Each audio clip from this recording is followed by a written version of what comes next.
কেটে ছুলে নিতে হবে। খোসাগুলো খুব ভালোভাবে ছাড়িয়ে নিতে হবে, যেন কোনো সবুজ অংশ থেকে না যায়, মানে খোসার কোনো অংশ থেকে না যায়। খুব ভালো করে আমি এই মেশিনটা দিয়ে ছেলে নিচ্ছি, আর একটুও যেন সবুজ অংশ না থাকে সেদিকে খেয়াল রাখবে। পেঁপের পনির বানানোর প্রত্যেকটা টিপস তোমাদের সাথে শেয়ার করব। আশা করছি পেঁপের পনির খুব সহজে তোমরাও তৈরি করতে পারবে। তো ভালো করে আমি খোসাগুলো ছাড়িয়ে নিয়েছি, দেখতে পাচ্ছ একদম সাদা করে, কোনো সবুজ অংশ রাখলে চলবে না। আর পেঁপেটা খুব বতি নিলেও হবে না, আর একদম কচি নিলেও হবে না, ঠিক আছে? তো আমি এখন পেঁপেটাকে কেটে নিচ্ছি। এই দেখো, আর ভেতরে একটাও বীজ নেই, 3টে বীজ হয়েছে মাত্র।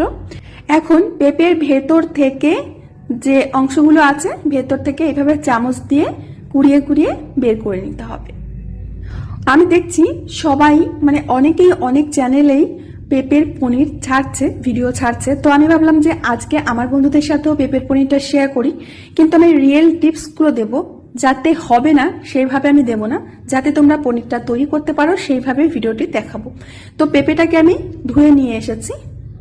এখন পেঁপেটাকে কেটে নেব, যতটা সম্ভব পাতলা পাতলা করে কেটে নিতে হবে।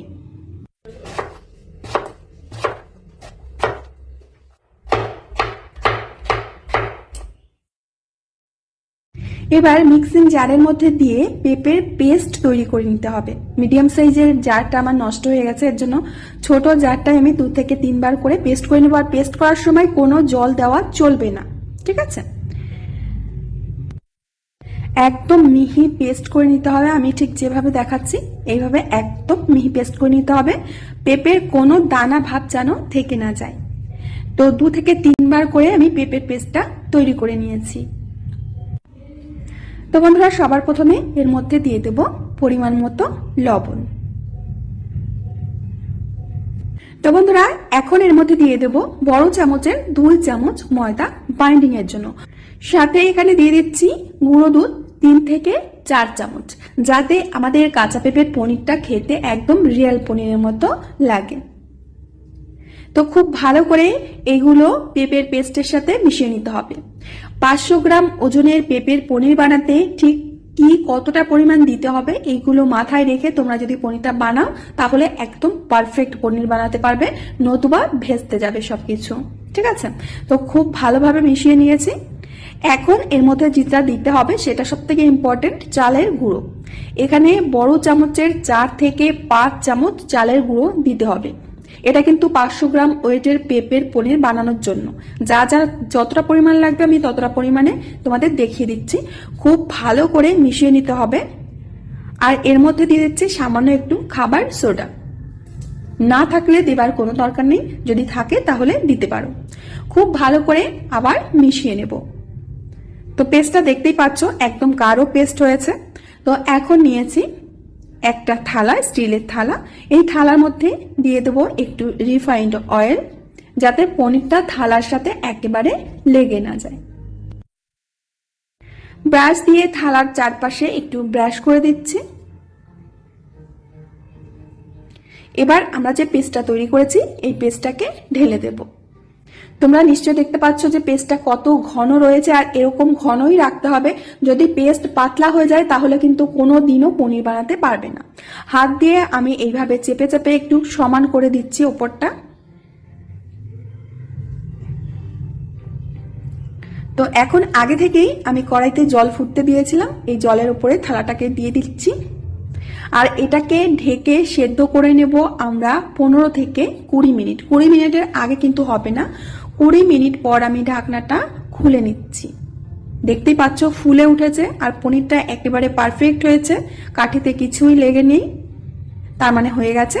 এখন আমি ঠান্ডা করে নিয়েছি, আর চারপাশ থেকে কিরকম ছেড়ে গেছে দেখতেই পাচ্ছ। এখন আমি পনিরগুলো কেটে নেব। ঠান্ডা হওয়ার আগে কাটতে যাবে না, তাহলে কিন্তু চাকুর সাথে লেগে যাবে। আমি ঠিক পনিরের মতো করে পিসগুলো করে নিচ্ছি। বন্ধুরা, এই পনির বানাতে একটা কথা মাথায় রাখবে, যদি তোমাদের পেস্টটা একদমই পাতলা হয়ে যায় তো কোনোদিনই পনির তৈরি হবে না। আর যতটা তোমরা পেঁপের পেস্ট নেবে ঠিক তার অর্ধেকটা পরিমাণ চাউলের গুঁড়া নিতে হবে, ঠিক আছে? তাহলেই কিন্তু পারফেক্ট হবে, না হলে পারফেক্ট কিছুতেই করতে পারবে না। সবাই তো দেখায় ভিডিওতে যে এটা করলে হয়ে যাবে, কিন্তু কিছুতেই হবে না। আমি যতটা পরিমাণ পেঁপে নিয়েছি তার অর্ধেকটা পরিমাণ চাউলের গুঁড়া দিয়েছি, তার জন্যই কিন্তু পনিরটা পারফেক্ট হয়েছে। তোমাদের একটু কাছ থেকে দেখিয়ে দিচ্ছি যে এরা কতটা পরিমাণে পারফেক্ট হয়েছে। একদম কিন্তু রিয়াল পনিরের মতোই হয়েছে।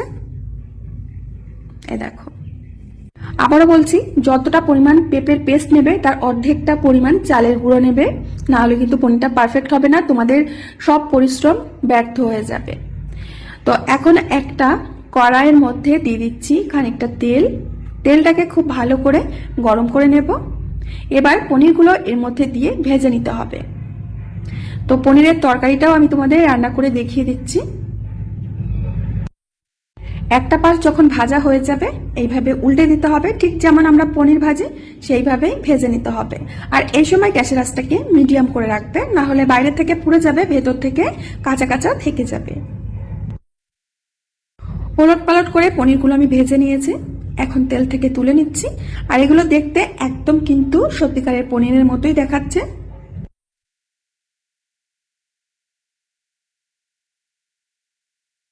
তো বন্ধুরা, 2-3 বার করে দিয়ে আমি সমস্ত পনিরগুলো ভেজে নিয়েছি। আর এগুলো কত সুন্দর রং ধরেছে দেখতে পাচ্ছ, খুব সুন্দর লাগছে দেখতে। এটা দেখে কে বলবে যে এটা পেঁপে দিয়ে তৈরি করা পনির, আসল পনির নয়। আর এতে যেহেতু গুঁড়ো দুধ দেওয়া আছে, খেতে কিন্তু অনেকটাই পনিরের মতোই লাগবে। এখন কড়াইতে যে বাকি তেলটা রয়েছে এই তেলের মধ্যে দিয়ে দিচ্ছি জিরে ফোড়ন। জিরেটাকে খুব ভালো করে ফুটিয়ে নেব তেলের সাথে। দিয়ে দেবো বড় সাইজের একটা টমেটো। টমেটোটাকে খুব ভালো করে একটু নেড়েচেড়ে নিয়ে এখন এর ভেতরে দিয়ে দেবো পেঁয়াজের পেস্ট। আমি আগে থেকে পেঁয়াজের পেস্টটা করে রেখেছিলাম, আদা রসুনের পেস্ট। এবার সমস্ত কিছু একসাথে মিশিয়ে একটু কষে নিতে হবে। 1 থেকে 2 মিনিট সময় ধরে কষে নিয়ে এর মধ্যে কিছু গুঁড়ো মশলা দিতে হবে। সবার প্রথমে দিয়ে দেবো 1/2 চামচ জিরার গুঁড়ো, দিয়ে দেবো 1/2 চামচ ধনিয়ার গুঁড়ো, দিয়ে দেবো 1/2 চামচ লাল লঙ্কার গুঁড়ো, আর দিয়ে দেবো 1/2 চামচ হলুদ গুঁড়ো, দিয়ে দেবো পরিমাণ মতো লবণ আর সামান্য জল বাটি ধুয়ে। এখন মশলাটাকে খুব ভালো করে কষে নিতে হবে। বন্ধুরা, দেখতেই পাচ্ছ যে মশলাটা খুব ভালো করে কষা হয়ে গেছে। এখন এর মধ্যে দিয়ে দেব গরম জল। যতটা পরিমাণ দরকার ততটা পরিমাণেই দিতে হবে, আর খুব বেশি জল দেবারও দরকার নেই, কারণ আমাদের পনিরের তরকারিটা একটু শুকনো শুকনো করব, খুব একটা ঝোল রাখবো না। এবার আরও একটু জল দিয়ে দিচ্ছি, মানে জলটা ফুটতেও সময় লাগবে। এবার ঢাকনা দিয়ে ঢেকে ঝোলটাকে ফুটিয়ে নেব। কিছুক্ষণ পরে ঢাকনাটা খুলে নিচ্ছি। এবার আগে থেকে ভেজে রাখা পনিরগুলো দিয়ে দেব। তরকারিটা একটু নেড়েচেড়ে নেব, দেখতে কিন্তু খুবই সুন্দর লাগছে।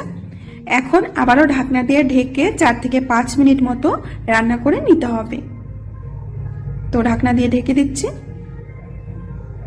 বন্ধুরা, 5 মিনিট পর আমি ঢাকনাটা খুলে নিচ্ছি। আর দেখতে পাচ্ছ পনিরগুলো কিন্তু একদমই গলে গিয়েছে, আর দেখতেও খুব সুন্দর লাগছে। সবশেষে দিয়ে দেব গরম মশলা 1 চামচ। যদি গরম মশলাটা তোমাদের পছন্দ না হয়